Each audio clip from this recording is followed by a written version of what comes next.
Do you remember why I originally started the crocodilization of this webpage? It was because I have a deep fear of crocodiles. Well, I think that I'm ready to tackle my fear even more, to bring even more crocodiles onto this page. Well, how is that even possible? I think it would be really fun if I could just cover a web page with crocodile images wherever I click my mouse. So that's what we're going to do. Now I've written this plan in pseudocode in the script tag here. If you've never used pseudocode, it's like a more human-friendly version of code. I find it helpful to write out my plan in pseudocode first, especially for more complex interactions that I want to implement. Now, I'm going to convert this pseudocode to real code. Okay, so the first thing, when the user clicks on the page. So I want to know whenever the user clicks anywhere on the page. To do that, I can attach an event listener to the entire body tag. Body, then we use the on method, and we give it the event name, click, and then we pass it a callback function. Now, inside that callback function, I want to create a new image. So I'll store it into a variable, image equals, and we pass in the image tag, and then we need to change the source of it, and I'll use the source up here, and then I'll set the width of it to 100.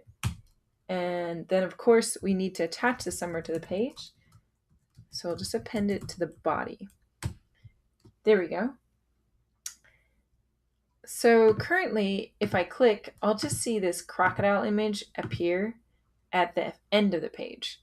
If you want, you can pause and see that happen for yourself too. But I want to position that image according to where the click happened on the page. How do we know where the click happened? Well, whenever a mouse event happens, the browser gives the page that information, and jQuery stores it inside a jQuery event object. So where is that event object? Well, jQuery actually passes it to our callback function as the first parameter.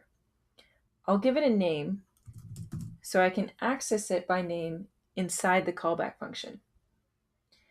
Now, sometimes I like to log out my event to inspect all its properties before I use it, just to see what I'm dealing with. If you pause the talk through and click the page, you should see a jQuery event object logged out with a long list of interesting properties. You can also look at the jQuery documentation to see what properties to expect and what they actually mean. The two properties that I'm interested in are page X and page Y, as those tell me the position of the click relative to the page, and I can use them to position my image with CSS. So first, I need to make sure to set my CSS position property to absolute here. If you don't remember CSS absolute positioning, you can look back in the HTML CSS course. Now I'm going to actually position it according to the mouse position. So I'm going to do the top equal to event dot page Y. So we're accessing the page Y property of the jQuery event object that gets passed to our callback function.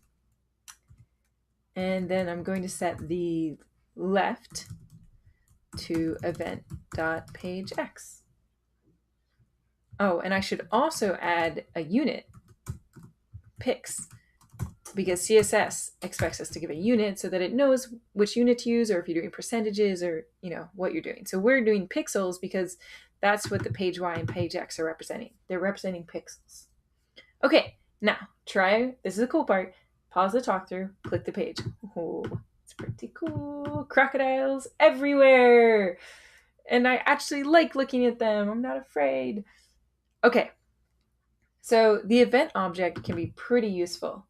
We can use it for cases like this when we need to find out the mouse position, like painting apps, point and click games, drag and drop interfaces. We can also use the event object to find out what keys were pressed when an event happens. So we can make keyboard controlled apps like side scrolling games and online code editors like this one. Pretty neat.